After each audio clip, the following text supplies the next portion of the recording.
Sa katahimikan ng malamig na gabi ay nagpatuloy ang kwentuhan nila Nanding at Dalia. Namamayani sa pagitan nilang dalawa ang mga bagay na tanging mga puso lamang ang nakakaintindi. Sa maikling panahon ay mas nauunawaan ni Dalia kung ano ang tunay na katauhan ni Nanding. Batid niyang hindi naman talaga ito lubos na uhaw sa pakikipaglaban. Kahit lumaking berdugo ay may malambot pa rin na bahagi sa puso na patuloy na umiiral. Habang nag-uusap sila, panay sulyap naman ng mga batang engkanto na walang tigil sa paglalaro sa ilalim ng makapal na hamuga. Lumiliwanag ang kanilang katawan na parang mga alitap-tap na nagbibigay ningning sa dilima. Kinabukasan, maaga pa lang ay nagtungo na si Nanding sa lugar ng pagsasanay. Nais niyang hubugin ang sarili upang lalong maging malakas. Gusto niyang gisingin at palawakin ang kanyang kasanayan na nagpapahusay ng espiritual na kapangyarihan at kung paano siya gabayan ng ganitong gintong espada sa pakikipaglaban. Sa pagsusumikap niya at pagpupursige na malaman ng ibang kakayahan ng bagong sandata, may natuklasan siyang panibagong katangian nito, ang manipulahin ng hangin at kidlat. Umaagos sa espada ang purong enerhiya ng kalikasan. Napakahusay mo talaga, Nanding. Napakatatag ng katawan mo. Wala kang katulad. Pero hanggang kailan ka ba magsasanay? Napakalakas mo sa lagay mong yan. Siguradong wala nang sino man na makakatalo sa'yo. Saad ni Dalia na nakangiting pinagmamasdan siya sa hindi kalayuan. May dala itong kaing na naglalaman ng pagkain at tubig. Ikaw pala, Dalia. Bakit ka na pa rito? Ano kailangan mo? Nandito ako para ibigay itong dala ko. Mamaya mo na ipagpatuloy yung pagsasanay. Kumain ka muna habang mainit pang pagkain. Ako ang nagluto nito para sa'yo. Halika na rito at ako na ang maghahanda nitong dala ko. Nagpaalam ka ba sa iyong guro? Sagrado ang lugar na to. Tanging may dugong babaylan lang ang maaaring manatili rito. Maraming bantay sa paligid na puting engkanto. Pupunta ba ako rito na walang basbas ni guro? Nung nasa kalagitnaan ka ng paglalakbay sa kabilang dimensyon, marami akong natutunan kay guro. Kinausap niya ang mga engkanto na ako ang bago niyang tagapaglingkod. Kaya malaya akong makakatawid sa pook na to. Saka ito rin ang daan patungo sa sagradong taniman ng mga halamang gamot. Sige na, Nanding, maupo ka na rito at kumain. Agad namang nagtungo si Nanding sa kinauupuan ng dalaga habang isa-isa nitong nilalatag ang mga pagkain sa ibabaw ng malapad na dahon. Ibinaon niya ang gintong espada sa lupa saka naupo sa tapat ni Dalia. Habang dahan-dahan niyang nilalantakan ang mga pagkain ay hindi naman maalis ang tingin ng dalaga. Tuwang-tuwa ito na pinagmamasdan siya sa bawat pagsubo. Ang mga mata ni Dalia ay tila nangungusap na may malalim na pagsuyo, mga sulyap na may pagkahanga at may halong pagsinta. Hanggang kailan mo ba ako tititigan na ganyan, Dalia? Ang mabuti pa, saluhan mo kong kumain. Napakarami nitong dala mong pagkain. Tapos na akong kumain, Nanding. Para sa'yo talaga mga pagkain na yan. Sige na, magpakabusog ka upang makabawi ka ng lakas. Tsaka wala naman sigurong masama kung titignan kitang kumain. Makita lang kita nasasarapan na sa luto ko masaya na ako. Dahil maraming enerhiya ang nawala sa katawan ni Nanding, ay naubos niya ang mga pagkain. Pati ang tubig ay mabilis niyang nilagok sa tindi ng uhaw. Nagpasalamat naman siya sa dalaga bago ito umalis at muling bumalik sa pagsasanay.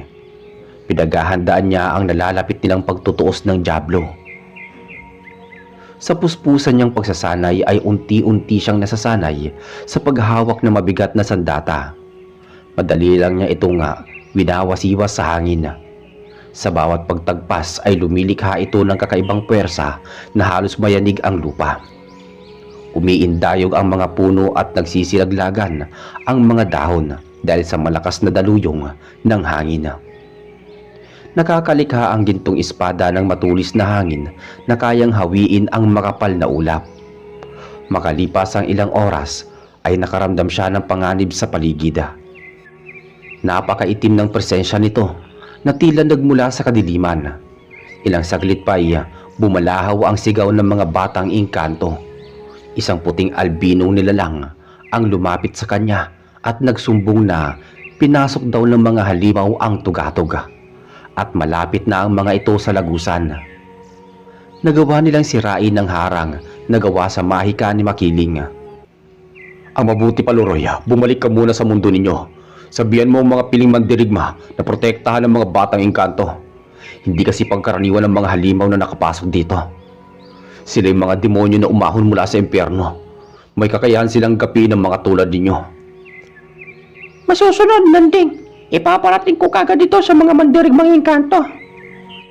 Nang maglaho sa paningin ni Nanding ang albino, ay nagmamadali siyang nagtungo sa tarangkahan upang salubungin ang mga kalaban.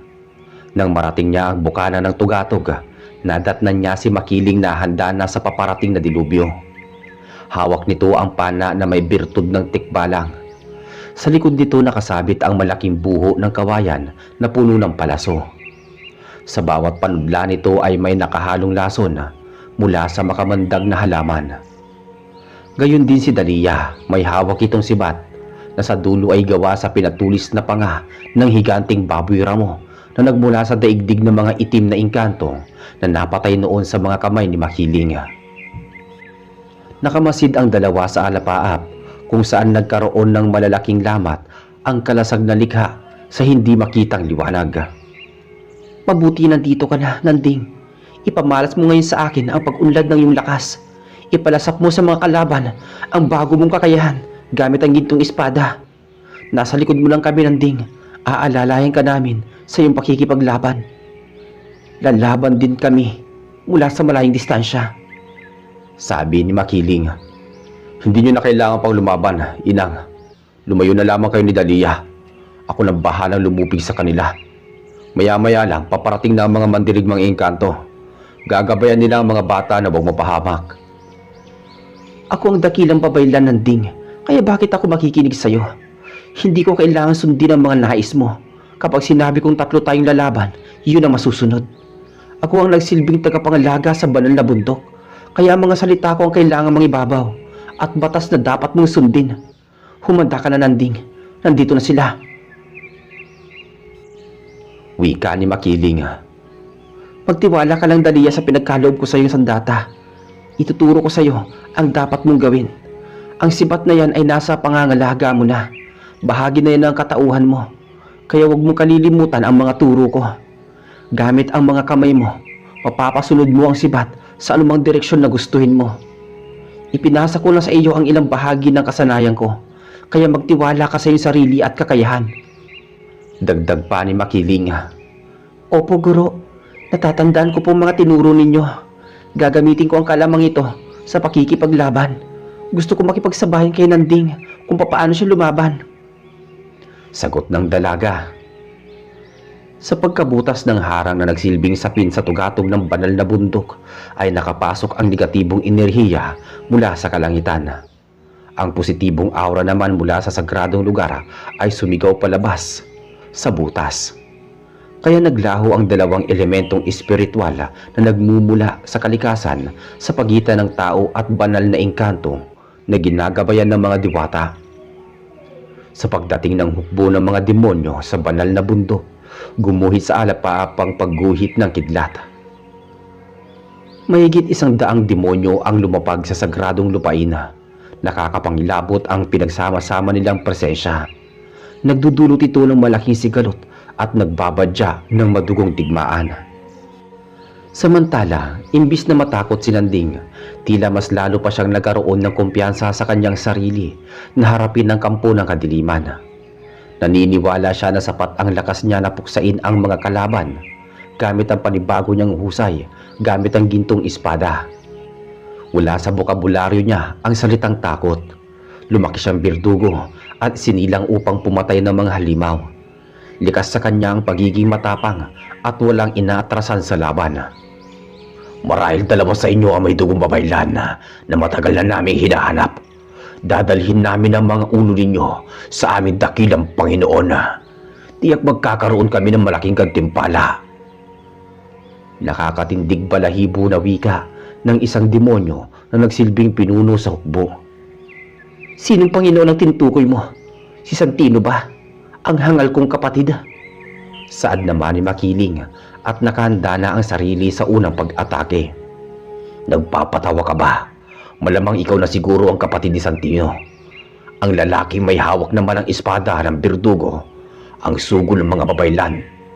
Mga kaawa-awang nilalang, mga walang silbi, dahil mamamatay lang din naman kayo sa aming mga kamay. Nais ko lang ipaalam sa inyo na isang kasangkapan lang namin si Santino. Isa lamang siyang babaylan na walang puwang dito sa mundo. Nag-iisa ang aming dakilang Panginoon. Walang iba kundi ang kataas-taasang si Azazel, ang pumaslang at lumipol sa lahi ng mga katulad niyong babaylan. Wika pa ng demonyo. Ang dahilan kung bakit hindi magawang paslangin ng kanilang Panginoong si Santino dahil umano sa 3 kasunduan. Natupad na ang 2 dito at ang huling kasunduan ay burahin sa mundo ang berdugong babaylan na nagtataglay ng marka ng kalahating buwan na nabanggit sa propesiya. Oras na matupad ang 3 kasunduan ay maglalaho ang kontrata na sinumpaan gamit ang dugo para mabuksan ang pinto ng impyerno. Kapag nagawa na nilang burahin sa mundo si Nanding at madala ang ulo nito kay Santino, doon nakikilos ang dyablo. Si Azazel mismo ang kikitil sa buhay ng lalaking babaylan na walang habag na ipinagkanulo noon ang buhay ng mga matatandang babaylan para lamang sa sarili nitong hangarin na maging makapangyarihan at pamunuan ang sangsinukuba. Matibay daw ang selyo ng kasunduan kaya kailangan itong matupad ang lahat ng hiling. Ang balak ni Azazel ay gawing sariling imperyo ang mundo ng mga mortala, kung saan gagawin niyang alipin ang sangkatauhan. Tila masyado kang kumpiyansa sa iyong sarili, hambog na nilalang. Sa tingin mo ba, madali niyo lang kaming matatalo? Hindi niyo ako masisindak kahit gaano pa kayo karami. Kayang-kaya ko kayong puksain kahit mag-isa lang akong lalaban. Kailanman, hindi ako nagpatinag. Huwag kayong mag-alala, dahil matapos ko kayong paslangin, isusunod ko naman ang Panginoon ninyo. Ako mismo ang kukuha sa ulo ni Santino at hindi ang sinasabi ninyong Azazel. Wika ni Nanding. Lapastangan! Masyado kang mayabang, nilalang ka. Sige, patunayan mo sa amin kung gaano kakalakas. Mga kasama, kunin ang ulo ng lalaking yan. Paslangin siya! Daliya, maging alisto ka. Ihanda mo ang iyong sarili. Pasigaw na wika naman ni Makiling sa dalaga bago nagpakawala ng palaso na sumasalakay sa demonyo. Tumangulang si Dalia at malakas na ibinato ang sibat. Mabilis na pagkilos nito sa hangin na habang naglalagablab ang dulo ng talima. May lumalabas na bughaw na liwanag na tila nababalutan ng mahika. Ikinumpas ni Dalia ang kanyang mga kamay sa magkabilaang direksyon at sumunod naman ang sibat dito na parang may sariling buhay. Tumatago sa katawan ng demonyo ang sibat at ang palaso naman ni Makiling ay malaki ang pinsalang na idudulot sa kalaban. Naninigas ang katawan nila na pati ang sarili nilang bagwis ay hindi magawang ipagaspas. Malayuan ang estilo ni Makiling at Dalia sa pakikipaglaban. Talas ng isip at lawak ng estratehiya ang pangunahin nilang lakas. Samantalang si Nanding naman ay napapangiting hinugot ang espada. Magaling siya sa kumbate, kaya't matinding taktika ang gagamitin niya sa pakikipaglaban gamit ang pisikal at espiritual na lakas at kapangyarihan. Nagulat ang mga demonyo na makita nilang nakalikha ng malakas na aura ang gintong espada. Hindi sila makapaniwala sa likas na taglay nito na nagbigay sa kanila ng matinding kilabot. Pamilyar sa kanila ang pinagmula ng presensya. Katulad ito ng kapangyarihan ng isang arkanghela. Sa isang hampas ng espada ay tumilapon sa ere ang ulo ng mga demonyo. Ang iba naman ay nahati ang katawan. Gawa sa matulis na hangin ang sumalubong sa kanila, kaya hindi nila naiwasan ang mabilisang atake ng binatang berdugo. Saglit na napatras ang mga kalaban.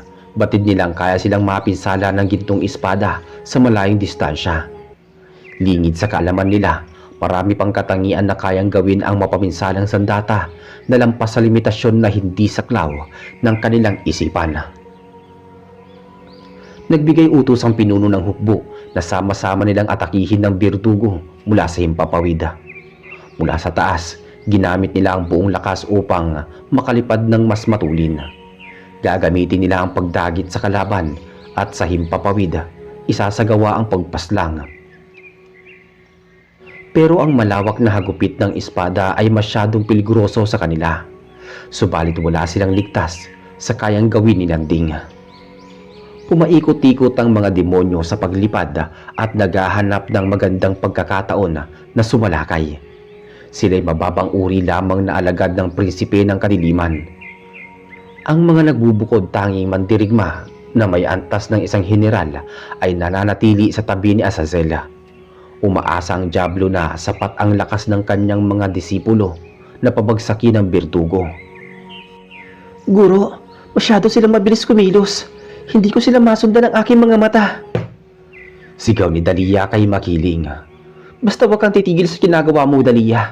Ipagpatuloy mo lang ang pamamanipula. Sagot naman ni Makiling. Dahlia, tiyak, itigil mo munang ginagawa ninyong pagkilos. Hanggat maaari, lumayo kayo ng ilang metro mula sa kinatatayuan nyo. Kailangan ko nang tapusin ang labanang ito. Sabi naman ni Nanding sa dalawa. Itinaas niya ang gintong espada at taimtim na humiling sa kataas-taasan. Paulit-ulit niyang binanggit kay Bathala na gisingin ang natutulog na kalangitan. At pukawin ang mahimbing na kamalayan ng sagradong sandata.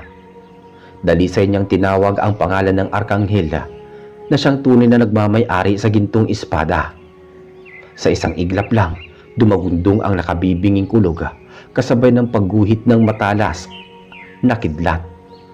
Nagpakawala ang kalangitan ng napakalakas na purong enerhiya ng kuryente. Hinigop ng espada ang sangasangang kidlat at nagpakawala ito ng hindi matumbasang kapangyarihan. Ang makintab na kahil na bakal ay nagmistulang talim ng kidlat.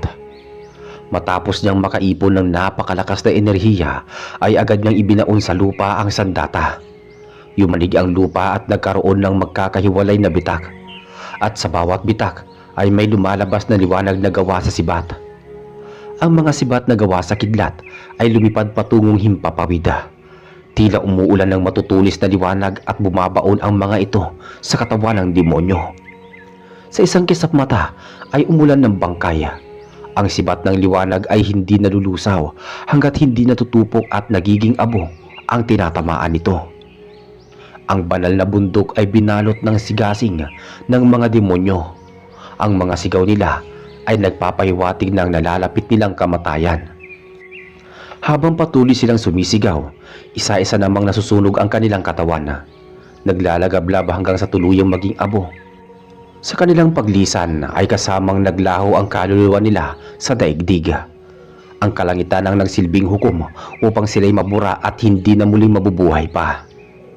Lubos na namangha naman si Makiling sa ipinamalas ni Nanding.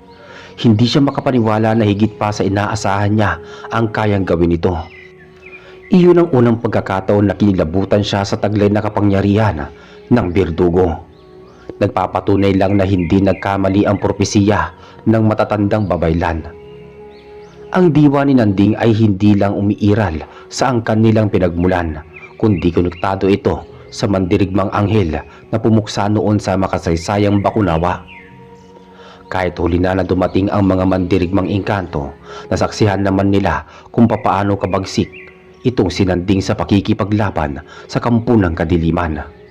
Kaya mas lalong lumaki ang respeto nila bilang tagapagtanggol ng banal na bundok. Pati ang mga babaeng albino ay manghang-mangha sa kanilang natunghayan. Hindi lang basta paghanga ang namumutawi sa kanila, bagkus higit pa sa pag-usbong ng isang humahalimuyak na bulaklak na nag-uunahang dapuan ng mga paru-paro. Mahusay, Nanding. Labis mo akong pinahanga. Kamangha-mangha ang sukdulan mong lakas, nagapiin ang kalaban. Sa maikling panahon, nagawa mong paunlarin ang iyong sarili. Sa palagay ko, sapat na ang kapangyarihan mo na harapin ang Diablo. Wika ni Makiling at nagawang purihin ng binata. Diyan ka nagkakamali, Makiling. Hindi pa sapat ang kakayahan ni Nanding na harapin ang Diablo. Malayo pa ang agwat ng kanilang kapangyarihan. Hindi lang basta mataas na uri ng demonyo ang umuubos noon sa lahi ng babaylan. Narinig niyo naman siguro sa pinuno ng hukbo kung ano ang pangalan ng kanilang Panginoon. Si Azazel ay isa sa 7 prinsipe ng impyerno. Walang hangganang taglay niyang kapangyarihan. Bukod doon, nasa tabi niya ang 13 general na may iba't ibang katangian. Mahabang litanya ni Kislap na kanina pa nakamasid bago naganap ang madugong labanan. Nakalutang ito sa ere habang hawak ang baluktot na tungkod. Hindi ko inaasahan ng pagpaparito mo, Kislap. Malamang nasaksiyan mo ang naganap na labanan, kaya nasabi mo ang bagay na yan. Kung hindi pa talaga sapat ang taglay na lakas ni Nanding, anong dapat nating gawin? At paano natin mapupuksa ang Diablo? May naiisip ka pa bang ibang paraan upang mas lalo pang mapalakas si Nanding? Tugon naman ni Makiling sa kaibigang duwende. Hawak na ni Nanding ang maalamat na espada ng mandirigmang anghel. Nahubog na rin ang katawan niya sa matinding pagsasanay. Kaya kung pisikal lang na lakas ang pag-uusapan, taglay niya na ang katangiang ito. May paraan pa para lalo siyang maging malakas. Ang kailangan niya lang gawin ay makipagkita kay Amihan. Dapat maging isa sa kanilang diwa, ang lakbay diwa. Tanging si Amihan lamang ang nakakalam sa kinaroroonan ng labi ng Haring Balaw. At sino naman si Haring Balaw? Biglang sapat na tanong naman ni Nanding kay Kislap. Paliwanag ni Kislap, si Haring Balaw ang pinakaunang hari ng mga engkanto. Nananalaytay sa katawan nito ang dugo ng sinaunang diwata na nagmula sa mga ninuno ni Amihan. Kung ilalarawan si Haring Balaw, meron itong matipunong katawan, makukunat na balat, at walang kapantay na lakas, kasing bilis ng hangin kung kumilos. Higit sa lahat, kayang durugin nito ang maliit na bundok gamit lamang ang isang suntok. Hindi rin tumatalab sa kanyang katawan ang iba't ibang uri ng sandata, maging ang malakas na itim na salamangka. Ang dahilan kung bakit siya namatay, umibig daw ito sa babaeng mortal.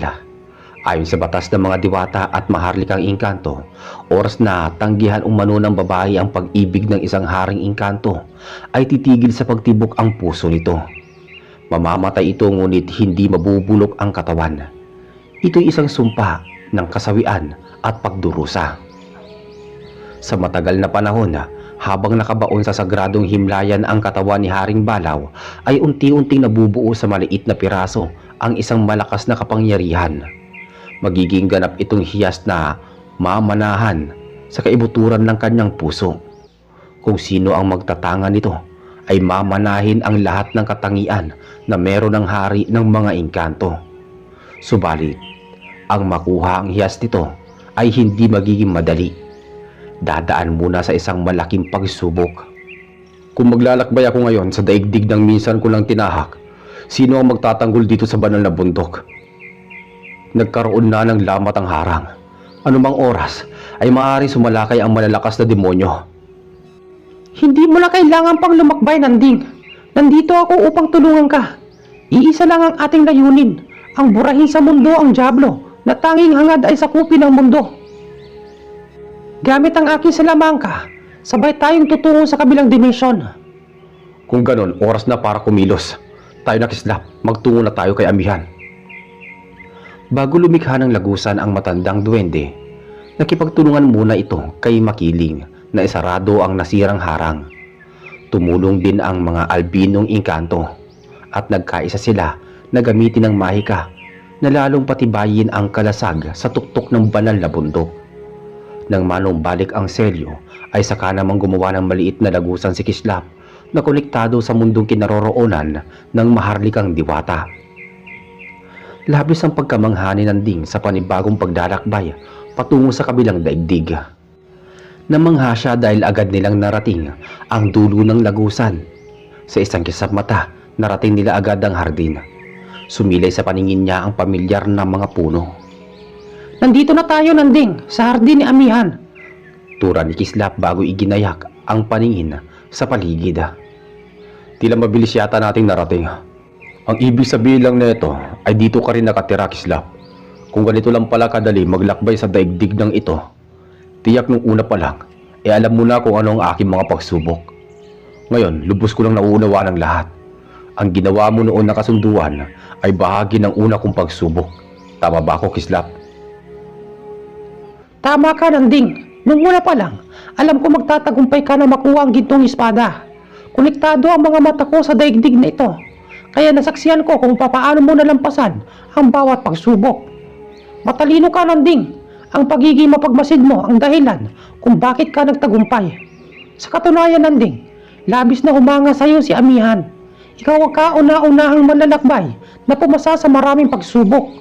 Kahit na isa kang birdugo, masasabi kong dalisay pa rin ang iyong puso. Hindi magawang sagutin ni Nanding ang itinura ni Kislap. Bigla kasing lumitaw sa harapan niya ang diwata. Kumikislap ang katawan nito at napapalibutan ng mga lumilipad na lambana. Nagkita tayong muli, makisig na binata. Tila nagustuhan ka yata ng gintong espada. Nararamdaman ko ang pagdalo ng enerhiya nito patungo sa iyong katawan. Nakakatuwa naman. Lubhang nagustuhan ka talaga ng banal na sandata, binata. Ano pala ang pakay mo rito? At kasamang pa talaga ang tapat kong tagapaglingkod. Patawad, mahal kong amo. Parusahan niyo po ako sa ginawa kong kalabisan. Ang dahilan kung bakit sinama ko rito ang binatang ito para sa isang mahalagang bagay. Nanganganib ngayon ang mundo ng mga mortal. Patuloy na lumalakas ang hukbo ng kadiliman. Kailangan ni Nanding ang tulong mo. Tila hindi mo yata lubos na uunawaan ang batas ng mga diwata. Ang pag-iral ng ating alituntunin ay huwag makialam sa mundo ng mga tao. Ang lumabag sa batas ay may kaukulang parusa. Alam mo yan, Kislap. Ikaw ang aking tagapaglingkod. Ikaw ang nagsisilbi kong mata sa tarangkahan ng ating mundo. Tagapagmasid at tagapagbalita. Mahal na diwata, kung inyong paihintulutan, maaari ba akong magsalita? Sige, magsalita ka. Oras na hindi ko magustuhan ang iyong mga sasabihin, itatapong kita sa karimlan. Tatapatin na kita, Amihan. Naparito ako upang humingi ng gabay mo. Hiling ko sana ay iyong pagbigyan. Ang hangad ko lang ay magkaisa tayo ng lakbay diwa. Hindi mo kailangan pa magtungo sa aming mundo para puksain ang mga demonyo. Ang hiling ko lang ay pagkaloob mo sa akin ang banal na hiyas ni Haring Palaw. Sa kapangyarihan at taglay ng hiyas, siguradong tataas ang antas ng aking lakas. May pag-asa na akong burahin sa mundo ang dyablo. Saglit munang napatingin si Amihan kay Kislap bago tumugon sa tinura ng binata. Batid ng diwata ang tagapaglingkod ang nagbahagi tungkol sa banal na hiyas kung bakit ito nalaman ni Nanding. Ilang minuto muna ang naging tahimik itong si Amihan. Maigi nitong pinagmamasdan ang binata. Nanding, akin na ang kaliwa mong kamay. Susuriin ko ang pagdaloy ng dugo sa iyong mga ugat. Wika ni Amihan. Nang mahawakan ng diwata ang palad ni Nanding, ay bahagya nitong ipinikit ang mga mata at dinama ang pagsirkulasyon ng dugo. Pagkatapos ay sunod naman na idinampi ang kamay nito sa dibdib ng bandang puso ng binata. Naguguluhan naman si Nanding kung para saan ang ginagawa ng diwata. Sa halip na magtanong, tahimik lamang niyang tinititigan ang mukha ng kaharap. Napakaliwanag ng kalooban mo, Nanding. Ang iyong dugo ay busilak at kasimputi ng mga ulap. Marahil tugma ang ating lakbay diwa, ngunit mahina ang iyong espiritual na taglay. Mas nangingibabaw sa katauhan mo ang pisikal na lakas. Ngayon tatanungin kita, Nanding, nakahanda ka bang isakripisyo ang iyong sarili? Hindi ka ba takot mamatay? Kaya mo bang sumugal kapalit ang buhay mo? Ngayon sagutin mo ang tanong ko. Ang magiging sagot mo ang maghahatid sa iyong kapalaran. Oo, Amihan. Matagal ko nang binubuwis ang aking buhay, maprotektahan lang ang sangkatauhan. Masaya ako mamatay na may dangal. Isinilang akong birdugo. Marami ang nasawi sa aking mga kamay. At kung mamamatay man ako, malugod ko yung tatanggapin, bitbit ang aking karangalan. Ang mga inosenteng tao ay karugtong ng aking buhay. Sapat na ba para sa iyo ang sagot ko, Amihan? Oo, sapat na yon, Nanding. Hanga ako sa iyong determinasyon. Matapang ka at walang kinatatakutan. Sige, pumapayag ako. Simula sa araw na ito, magkarugtong na ang ating lakbay diwa. Nasa katawan mo na ngayon ang maliit na bahagi ng aking espiritual na lakas. Naisalin ko na ito buhat ng hawakan ko ay iyong kamay. At mapalad ka, Nanding, sapagkat walang bahid na kasamaan ang iyong kaluluwa. Pero sa pagkakataong ito, oras na ipagkaloob ko sa iyo ang hiyas ng namayapang hari ng engkanto, idadalhin ka nito sa bingit ng kamatayan. Sana makayanan mo ang sakit na dulot nito oras na pumasok ito sa iyong katauhan. Sumunod ka na. Dadalhin kita sa sagradong himlayan. Naglakad sila patungo sa balon. Sa isang pilantik lang ng mga daliri ni Amihan ay natuyo ang tubig ng balon. Lumitaw ang malalim na hagdan at sa pinakailalim nito nakahimlay ang katawan ni Haring Balaw. Nakalutang ng pahiga ang katawan ni Haring Balaw. Maraming alitaptap na nakabantay sa paligid na tila ba binabantayan ng hari para bang ito'y natutulog lang. Malaki itong nilalang, mahaba ang kamay at paa, kulay abo ang balat at mahaba ang gintong buhok. Mahaba rin ang sungay at buntot nito. Ang wangis nito ang siyang nagpatunay na ito nga ang mahusay na mandirigma. Ngunit nasawi lang ito dahil sa pag-ibig. Dito sa kaliwa ka, Nanding. Saka ihanda mo ang iyong sarili dahil mararanasan mo ngayon ang matinding sakit na higit pa sa kamatayan. Dapat mo ito malampasan kung nais mo talagang maging malakas. Kayanin mo ito hanggang sa huli ng iyong hininga. Tumungulang si Nanding bago bumuga ng malakas na hangin. Sinimulan muna ni Amihan ang pagwawalang bisa ng selyo. Pagkatapos ay lumapit sila sa nakalutang na katawan ng hari. Nang magkalapit ay nagsimula na itong umusal ng kakaibang lingwahe na tanging mga diwata lang ang nakakaalam. Makalipas ang ilang minuto kung saan tapos na ang orasyon, nagbago ang ihip ng hangin. Napakainit nito na tila nakakapaso sa balat. Gayunpaman, hindi ito ininda ni Nanding. Wala lang sa kanya ang nararamdamang init. Nagulangtan siya nang ipasok ng diwata ang kamay nito sa dibdib ng hari. Bumaon ito sa loob ng kalamnan na tila ba parang dudukutin ng puso. Ilang saglit pa'y dahan-dahang umangat ang kamay ng diwata na may kasamang tanglaw. Nang mailabas ni Amihan ang kanyang mga kamay ay sumiklab ang kakaibang pwersa. Hindi matatawarang lakas na nagpayanig sa kamalayan ni Nanding. Kinilabutan siya sa pwersa ng bagay na hawak ng diwata. Isang kulay asul na pabilog ang hugis. Maliit man daw ito, ngunit mahigante ang taglay na kapangyarihan. Humarap si Amihan sa binata at walang pasabing ibinaon sa katawan ni Nanding ang hiyas. Nadama niya na tila parang nahahawakan ng diwata ang kanyang puso. Sobrang sakit nito sa pakiramdam na parang sumasailalim siya sa operasyon na walang tinurok na pampamanhid. Matapos maitanim sa loob ng puso ni Nanding ang banal na hiyas, ay walang tigil siya sa kakasigaw. Parang tinutusok ng maraming karayom ang mga laman loob niya. Nahihirapan siyang humiga. Batid niyang mauubusan na siya ng hangin. Pakiramdam pa ni Nanding, tila parang sasabog ang kanyang ulo. Kumibot ang bawat ugat na animoy, may nakabarang matigas na bagay. Sa punto na tumutulak sa kanyang presensya, tumilapon siya ng malakas sa may pader. Halos madurog na ang kanyang mga buto. Paulit-ulit siyang tumilapon. Pakuwari niya ay meron siyang kalaban na hindi nakikita. Patuloy lang siya sa kakasigaw. Ang buong paligid ay binalot ng tensyon. Tahimik lang na nakamasid si Amihan. Seryosong pinagmamasdan ang nagsusumigaw na binata habang iniinda ang matinding sakit. Ang buhay naman ni Nanding ay nasa sarili niyang mga kamay. Kung hindi niya malalampasan ang sakit, ay maaari siyang bawian ng buhay. Kaya mo yan, Nanding. Lumabang ka. Kailangan mo pakatatag. Alam ko malalampasan mo to. Wika ni Amihan sa kanyang sarili. Kahit papaano, may pakialam siya sa buhay ng binata. May tiwala ako sa iyo, Nanding. Tiisin mo lang ang sakit. Huwag kang bibigay. Konting oras na lang mapapasayo na ang espiritu ng banal na hiyas. Makakamtan mo na ang sukdulang kapangyarihan. Tandaan mo, Nanding, bahagi na rin ng katawan mo ang lakbay diwa ni Amihan. Sad na manikislap na puno ng hilakbot. Samantala sa tuktok ng banal na bundok ay abalang gumagawa ng maraming palaso si Makiling bilang paghahanda sa muling pagsalakay ng mga demonyo. Habang si Dalia naman ay gumagawa ng pambihirang lason na inilalagay niya sa mga panudla.